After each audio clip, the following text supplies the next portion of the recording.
नमस्ते दोस्तों, आपका स्वागत है मेरी चैनल पे। अगर आप नए आए हो तो मेरी चैनल को सब्सक्राइब करना ना भूलें। तो ये वीडियो में हम वीकली एनालिसिस करेंगे कि नेक्स्ट वीक मार्केट कहाँ जा सकता है, हमें कौन सी चीज़ों पे नज़र रखनी चाहिए।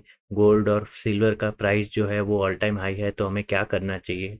देन यूएसडी आईएनआर का हम डेटा देखेंगे कि हमारा रूपी कितना डेप्रिशिएट हो रहा है। एफआईडीआई डेटा देखेंगे और कौन से स्टॉक्स पे हमें नज़र रखनी चाहिए।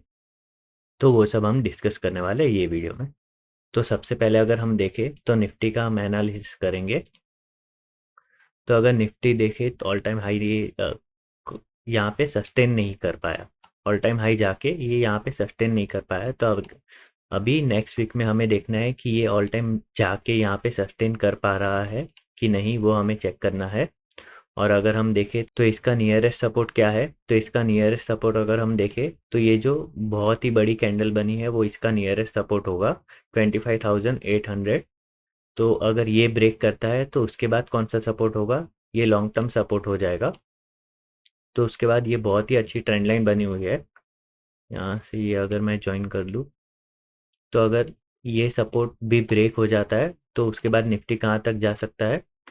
निफ्टी यहाँ पे 2% और गिर सकता है और 25,000 के अराउंड, 25,200 के अराउंड यहाँ पे जा सकता है, अगर ये सपोर्ट यहाँ पे ये सस्टेन नहीं कर पाया तो। और अगर ये अगर हम देखें तो अगर निफ्टी यहाँ पे ऊपर सस्टेन कर गया तो इसका टारगेट क्या आ सकता है, जो शॉर्ट टर्म टारगेट होगा। तो शॉर्ट टर्म टारगेट अगर मैं बताऊँ, यहाँ पे कप एंड हैंडल का यहाँ पे अगर ब्रेकआउट यहाँ पे इसने सस्टेन कर लिया तो यहाँ पे नियरेस्ट अगर हम टारगेट देखें तो 26,900 यहाँ पे नियरेस्ट टारगेट आ रहा है। तो ये तो हो गई निफ्टी की बात। उसके बाद हम सेक्टोरल एनालिसिस करेंगे कि ये वीक में, ये मंथ में कौन से सेक्टर ने अच्छा किया है, कौन से सेक्टर ने बुरा परफॉर्म किया है, तो वो हम चेक करेंगे। तो वीकली टाइम फ्रेम पे अगर हम देखें तो वीकली टाइम फ्रेम पे यहाँ पे सबसे अच्छा परफॉर्म कौन से सेक्टर ने किया था, फार्मा ने किया है, हेल्थ केयर ने किया है। ये वीक सबसे अच्छा perform IT sector, pharma, health care और मीडिया, टूरिज्म, ऑटो, ये सारे सेक्टर ने सबसे अच्छा परफॉर्म किया है। और अगर हम सबसे बुरा परफॉर्म करने वाले सेक्टर देखें तो डिफेंस है, हो गया, रियलिटी इंडेक्स हो गई। देन उसके बाद ऑयल एंड गैस हो गया, पीएससी स्टॉक्स है, वो सारे यहाँ पे अच्छा परफॉर्म नहीं कर पाए।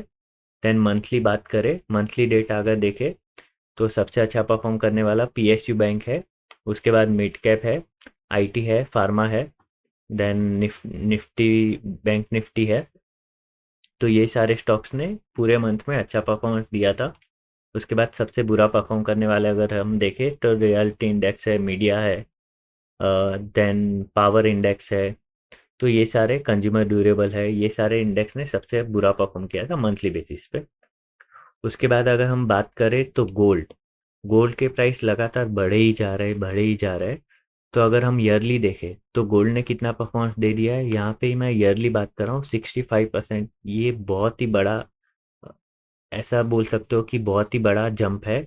गोल्ड में इतना रनअप नहीं मिलता इजीली, तो ये बहुत ही बड़ा रनअप दिया हुआ है गोल्ड में 65%।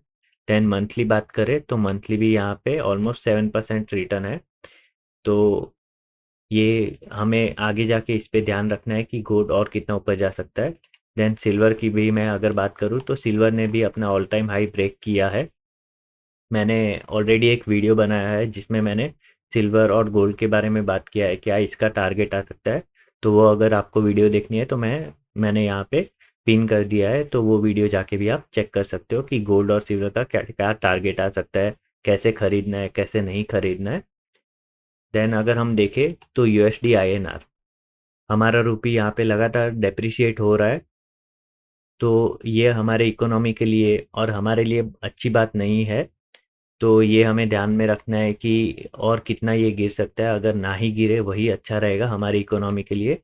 ये बहुत ही नीचे गया है, इसके चलते यहाँ पे एफआईआई हमारे मार्केट में इन्वेस्ट नहीं कर रहे। जितना रुपी डेप्रिशिएट होगा उतना ही नुकसान एफआईआई को होता है।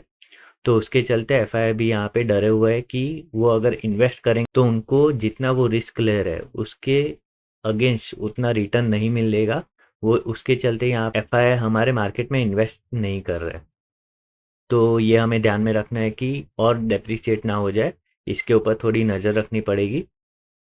देन अगर हम F I D I data देखें तो एज यूजुअल यहाँ पे एफ आई ने सेल ही किया है पूरे मंथ, और अगर डी आई देखें तो डी आई लगातार बाय किए जा रहा है, जिसके चलते हमारा मार्केट ऊपर ऊपर जा रहा है।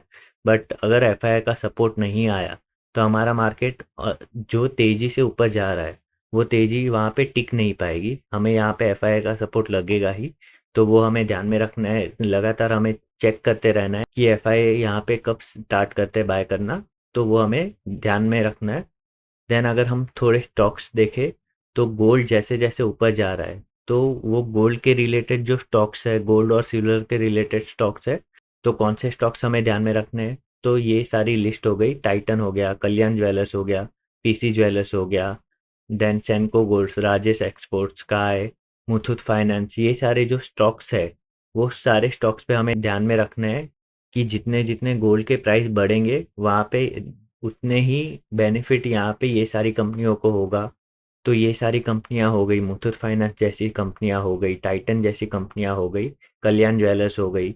तो ये सारी कंपनियों को हमें ध्यान में रखना है, स्टडी करना है, और जैसे जैसे गोल्ड ऊपर जाएगा उतना ही ये कंपनियों को फायदा होने वाला है, वो हमें ध्यान में रखना है। चेकआउट करना है कि ये कंपनी फंडामेंटल कैसे है, टेक्निकल टारगेट क्या आता है, वो सब हमें सीखना है। तो ये वीडियो में हमने निफ्टी का टारगेट क्या आ सकता है वो देखा, निफ्टी अगर गिरेगा तो यहाँ से कितना गिर सकता है वो चेक किया, देन गोल्ड एंड सिल्वर की प्राइस डिस्कस की। और अगर आपको ऐसा लगता है कि मेरी वीडियो में कोई भी इम्प्रूवमेंट होनी चाहिए तो कमेंट सेक्शन में कमेंट करें, जिससे मुझे पता चले कि क्या इम्प्रूवमेंट होनी चाहिए। अगर आप मेरी चैनल पे नए आए हो तो सब्सक्राइब करना ना भूलें। Thank you. जय हिंद।